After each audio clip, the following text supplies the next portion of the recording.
Bonjour à tous, bienvenue sur LanguageCraft pour le grand retour du professeur Bill Silverlight. Et oui, on se retrouve sur Kerbal Space Program, ça fait très longtemps. Ça doit faire à peu près 6 mois que je n'y ai pas touché, du moins en vidéo. Et du coup, beaucoup d'entre vous ne doivent pas connaître, donc ça va aussi vous servir de présentation. Mais si ça vous intéresse, j'ai créé à peu près 40 vidéos dessus par le passé. Donc voilà, Kerbal Space Program est un simulateur spatial où on gère notre programme spatial, on fait de la recherche, on construit nos vaisseaux, on les envoie, on les suit, on les pilote, c'est assez incroyable.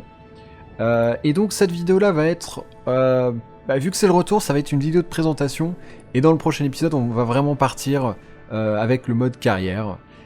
Qui est la grande nouveauté. Alors, j'ai plusieurs tests, on va créer un nouveau truc, Sandbox, pour vous montrer. Sandbox, donc c'est l'ancien mode de jeu, enfin c'est le premier, où tout est illimité. Voilà, on va juste l'appeler Sandbox, et c'est parti. Et donc dans ce mode-là, vous avez tout illimité. Donc je vais vous présenter tous les trucs. Donc là, vous avez la piste de décollage. Vous voyez que là j'ai plein de vaisseaux préenregistrés, donc ça c'est ceux qui viennent avec le jeu. Moi j'ai viré ma sauvegarde, enfin je l'ai dans un coin, mais j'ai plus du tout mes sauvegardes de vaisseaux à moi. Il me semble d'ailleurs qu'il y a des problèmes de transfert de sauvegarde avec cette version, de toute façon. Et donc on choisit lequel on veut. On peut peut-être par exemple en charger un. On va prendre celui-là qui est pas trop gros. On va mettre Jebediah dedans. Et on va le mettre, juste pour que vous ayez une idée de comment ça se présente. Hop, voilà, donc c'est un tout petit vaisseau. Et vous voyez que là on peut avancer. Alors on met les freins. Boum. Allez, quand tu veux, là il part vite. Donc voyons voir si je me souviens comment piloter un avion, ouais. Alors hop. Là on rentre les trains d'atterrissage. Alors, et donc là on a un truc, ça c'est pour le moteur, il est plutôt pas mal, il est très stable cet avion. Et on va essayer de le poser du coup. Alors hop, là on désactive le stabilisateur. Hop. Wow. Allez, on fait demi-tour. On va voir à quel point j'ai perdu mes skills en 6 mois sans jouer. Alors on va couper le moteur. Non, on va le laisser un tout petit peu parce qu'avec un moteur jet comme ça, il met longtemps à se réactiver. Hop. Mince, j'ai cliqué hors du jeu. Ça n'a pas été bon ça. Oula. Super l'alignement, bravo. Hop. Bon là j'ai complètement coupé le moteur, mais je suis beaucoup trop rapide. Avec un vaisseau comme ça, il faudrait plutôt être à genre 30 de vitesse. Bah, on va voir, est-ce que j'ai assez pour faire demi-tour? On dirait pas. Oh là. Wow. Oh, bon, c'est pas grave, on va pas atterrir sur la piste.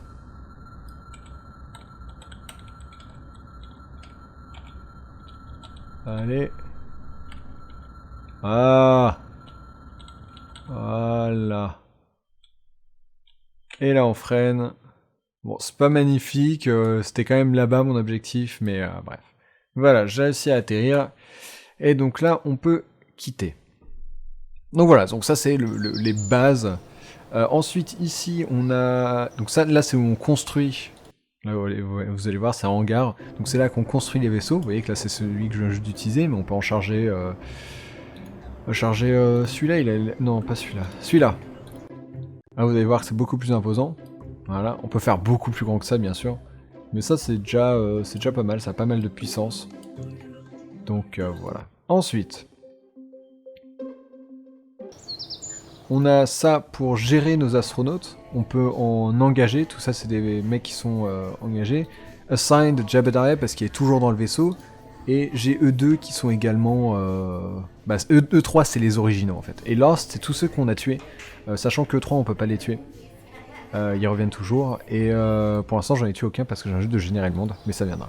Research and Development, donc c'est pour la recherche, ça c'est que dans le mode carrière. Ça c'est pour voir tous vos vaisseaux qui sont en cours de mission, donc vous voyez que là c'est la Terre, mais là on a un premier satellite, Moon, et là on a Menmes, sauf que... Ah, j'ai dit la Terre.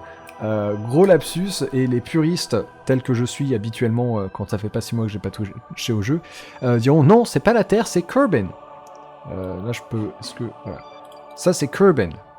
Voilà. Donc c'est pas la Terre. Et ensuite on a tout un système solaire autour. Boum, voilà. Et donc ce qui est génial, c'est d'envoyer des sondes et même des missions habitées sur d'autres planètes. Voilà, donc sachant que lui, on va le récupérer. Voilà, donc voilà, Jebediah a fini son vol. Et donc ça, on peut le faire que si un vol est arrêté, bien sûr. Ensuite, on a ça pour créer des vaisseaux. On s'en crée un rapide. Non, je vous le ferai dans le mode carrière, j'ai envie de vous montrer. Mais voilà, donc là on peut créer n'importe quel vaisseau en faisant... allez, on va partir de ça, on va lui mettre SAS, ça peut être pratique, on va lui mettre un peu de propulsion, allez boum. Voilà, c'est super intuitif, très très facile à faire. Et un moteur derrière, on va quand même lui mettre un parachute. Non, c'est pas ça. Bah alors ils sont où les parachutes?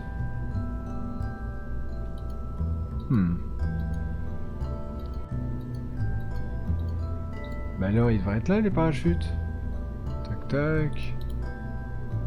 Ah voilà. On peut alors lui mettre un... Non, plus grand que ça. Hop. C'est bon ça? Non, c'est le bleu qu'il faut... le orange, c'est la même chose mais un peu spécial, il se déploie pas exactement au même moment.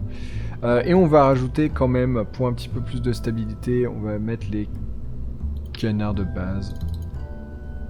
Hop, voilà, donc ça c'est pas terrible.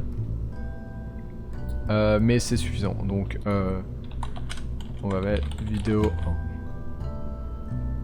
1. Ok, très bien, on le sauvegarde, et donc vous voyez maintenant, si je retourne dans le menu, ou alors j'aurais pu directement le lancer, mais ça c'est l'équivalent de la piste de décollage, mais pour les fusées. Et donc du coup, vidéo 1. D'ailleurs je me suis trompé sur un truc, heureusement on peut le rattraper. Vous avez peut-être remarqué dans le hangar qu'à droite il y avait ça, exactement. Et ce qu'on va faire, c'est qu'on va rajouter une étape et on va mettre le moteur dans une autre étape que le parachute, sinon le parachute et le moteur se seraient allumés en même temps. Ensuite, on va lancer le moteur, mettre le pilote, enfin c'est pas un pilotage automatique, c'est un stabilisateur, et c'est parti. Donc là, on n'a pas un moteur très puissant pour la fusée, mais c'est très très stable. Eux, ils ont même pas besoin de bosser, à ce que je vois. Parce que voilà, c'est vachement bien équilibré, il n'y a rien de fantastique dessus. Allez, on va mettre un petit peu d'accélération temporelle. Là, vous voyez notre... bah là, on a toutes nos ressources. Là, vous voyez tout notre carburant. Alors, on va pas essayer de se mettre en orbite, là, ça sert à rien, on n'a pas assez. Loin de là. Mais... voilà. Donc là, c'est terminé. Autant lâcher ça. Ah non, j'avais... Oh mince! J'ai oublié de mettre un séparateur là, parce que j'aurais dû lâcher toute cette étape-là. Bon, bah c'est pas grave. Ça fait un peu chelou avec le parachute derrière. Mais voilà, donc on monte jusqu'à 48 km d'altitude. Pour une mini-fusée faite en 2 secondes, c'est pas trop mal. Bon, après, c'est pas fantastique. Hop! Là, vous voyez le parachute qui change de sens, on commence à retomber. Et donc voilà le principe du jeu, sauf que là, je suis resté juste dans l'atmosphère de Kerbin. On peut aller beaucoup plus loin, on peut aller, c'est ce que je vous ai dit, hein, regardez, si on dézoome à mort, on peut aller jusqu'à des planètes, je veux dire, cette planète-là, elle est à 113 milliards de mètres du Soleil, et nous, on est à 13 milliards, non, c'est pas possible. Ah oui, bah oui, si, donc il y a 100 milliards de mètres de différence. Donc 100 millions de kilomètres. Waouh, waouh, waouh! Ok, alors, ce qui vient de se passer, je suis arrivé juste à temps.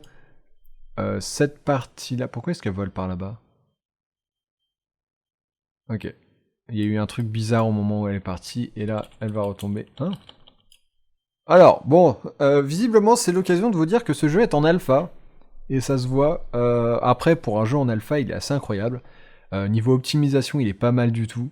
Personnellement, là, bon, j'ai un petit vaisseau, mais je tourne quand même à 60 FPS sans avoir poussé quoi que ce soit. Non, si, justement, je suis tout au max, visuellement et tout. Et voilà, pour une alpha et pour tout ce que ça fait avec tous les... Enfin, c'est hallucinant, quoi. De pouvoir aller dans l'espace, c'est plusieurs jeux en un. C'est un simulateur assez fou. Donc là, on va descendre. Mais voilà, c'est en alpha, du coup, on a des bugs comme ça, comme là, ce débris qui flotte. Si encore il avait un moteur, je pourrais comprendre, mais là, le moteur est désactivé, voilà. Donc là, il a atterri, il s'est éclaté par terre. Ah, voilà. Donc là, on atterrit tranquillement. Tada! Voilà, très bien. Et donc, on va pouvoir quitter et aller voir le mode carrière, qui est celui que j'attendais pour me relancer dans le jeu en fait. Donc j'ai déjà créé Silverlight Inc. Donc ça c'est le mode carrière avec cette icône là. Hop. Et donc voilà ce qu'on pouvait pas faire, c'était le recherche et développement. Là en fait on commence avec seulement ces parties là. Et à chaque fois on en débloque d'autres. C'est super frustrant pour quelqu'un comme moi qui connaît bien le jeu.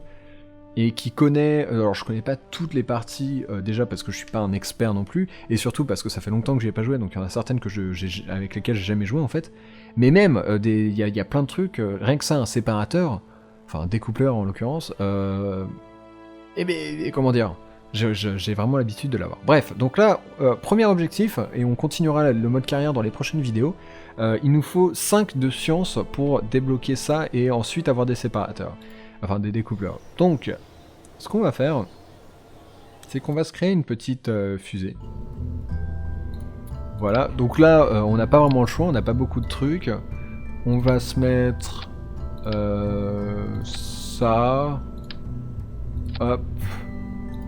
On va mettre un parachute pour pas qu'il crève bêtement. Et... c'est tout. Ouais, je pense que c'est tout, il n'y a rien de besoin de plus. Je pourrais mettre un booster, mais c'est assez difficile de le contrôler. Du coup, je vais juste l'envoyer en l'air. D'ailleurs, non, vous savez quoi? On va le faire plus court que ça.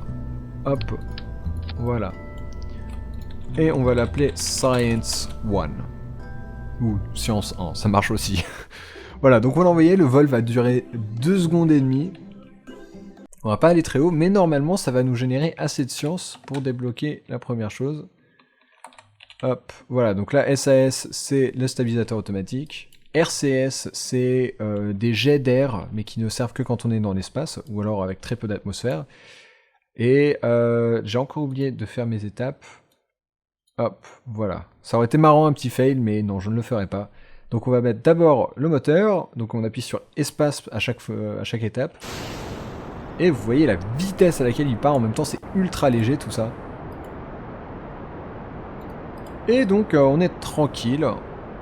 Et alors j'espère que tout ça, ça va générer assez.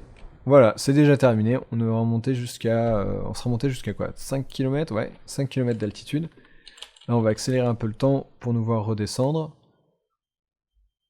On va redescendre pile dessus. Et donc en théorie, rien que ce petit vol, on aura appris assez pour débloquer quelques points de science. Allez, on va sortir le parachute. Donc ouais, d'abord il ralentit et ensuite il va réellement s'ouvrir. Et au moment où il s'ouvre, je vous déconseille d'avoir l'accélération, le warp. Parce que souvent ça crée des gros problèmes. Du genre le vaisseau qui... Enfin le parachute qui s'arrache ou des trucs comme ça. Hop. Et... Oh là là, regardez-moi cette précision. Quoique on est sur une pente, donc c'est peut-être pas une bonne chose, mais... Hop. Ah, non, non. Ah bon, c'est pas grave. Bon, ben il est tombé, on a perdu le moteur, mais bon, c'était à prévoir. Mais c'est pas grave. Donc voilà. Et maintenant, du coup... Quand on retourne sur la vue et qu'on va sur ce bâtiment-là, qui est donc quelque chose qui rassemble toutes les missions, on peut le reprendre, recover, et on a gagné 5 sciences, vous voyez? Il a gagné ouais, recovery, parce qu'on a survécu le vol, donc la valeur change, il me semble, si vous l'avez déjà fait, mais là c'est la première fois qu'on le fait. Donc on a gagné 1 de data qui vaut 5, donc 5 sciences. Et maintenant si on repart dans le laboratoire. Hop, on a 5 de science et ça coûte 5. Donc hop, on le prend et ça commence à débloquer d'autres choses. Et alors vous voyez, si je dézoome, regardez à quel point ça devient gigantesque. Donc moi j'ai hâte de voir tout ce qu'ils vont pouvoir créer. Mais voilà, du coup, prochain objectif, je sais pas, peut-être ça me paraît pas mal, avoir les découpleurs sur le côté. C'est pas mal, sinon ça c'est juste pour avoir beaucoup de puissance, et ça c'est pour pouvoir atterrir. Donc c'est pas mal. Bah écoutez, en fait je me demande... Non, vous savez quoi, on va faire le prochain vaisseau ensemble, mais on le tirera que dans le prochain épisode. Ok, c'est parti, alors on va se créer un nouveau vaisseau, et bon, je vous avoue que là, il va être assez basique parce qu'on n'a pas trop le choix. On a aussi les découpleurs maintenant, donc on va le mettre en dessous, ce qui veut dire qu'on va pouvoir séparer ces deux-là. On n'oublie pas le parachute, et il me semble, ouais, on a donc débloqué ceci, Mystery Goo. Donc c'est une sorte de... capsule où il y a du liquide et du coup on peut analyser le liquide et ça nous donne plein de points de science. Enfin ça nous donne des points de science en tout cas. Surtout si c'est quelque chose qu'on n'a pas encore découvert. On met une antenne qui ne sert pas à grand chose sauf si on se dit qu'on va pas réussir à sauver la capsule, on peut envoyer les infos pour 40% de la valeur via antenne plutôt que d'atterrir avec. Donc je préfère le mettre, on sait jamais, de toute façon ça n'a pas de coût. Vous voyez que là il y a écrit par exemple cost 100, c'est-à-dire que le coût c'est 100, mais pour l'instant vu que le mode carrière on est à ses débuts, ça n'a aucune incidence. Voilà, on se fait un petit premier étage, et on va s'en faire un plus grand en dessous. Hop. Voilà, qu'est-ce qu'on peut mettre d'autre? On n'a rien d'aérodynamique, c'est dommage. Et contrôle non plus. Ce qu'on peut essayer de faire, c'est de se mettre des boosters en plus. On va voir si je les mets. Donc là, regardez, ici vous avez le centre de masse. Left, c'est si on a des trucs d'aérodynamique, c'est pour les ailes, on n'a pas. Et thrust, c'est la puissance, donc elle est ici. Du coup, ça, on va le placer le plus proche possible d'ici. Et on va rajouter des boosters. On va voir si c'est une bonne idée. C'est assez difficile à manier ces trucs-là. Et surtout, en fait, le truc, c'est que à partir du moment où ils sont enclenchés, on ne peut pas les éteindre. En gros, c'est solide. C'est-à-dire qu'une fois qu'un bout du solide est allumé, tout doit se consumer. Alors que pour du liquide, on peut arrêter à tout moment. On peut changer la puissance et tout. Donc voilà, donc ça, c'est Science 2. On sauvegarde et on le verra la prochaine fois. Entre temps, n'hésitez pas à aller voir toutes mes autres vidéos, vous allez pouvoir voir les trucs incroyables qu'on peut faire, des stations orbitales et tout, c'est assez incroyable. Et donc nous on va reprendre depuis le début avec une petite fusée qui un jour deviendra grand, on va accumuler de la science, avancer dans l'arbre des technologies, et puis engager plein de personnel en plus, voilà. Bref, c'est le retour de Kerbal Space Program sur LanguageCraft. Et on se retrouve très très bientôt pour la suite. Salut à tous.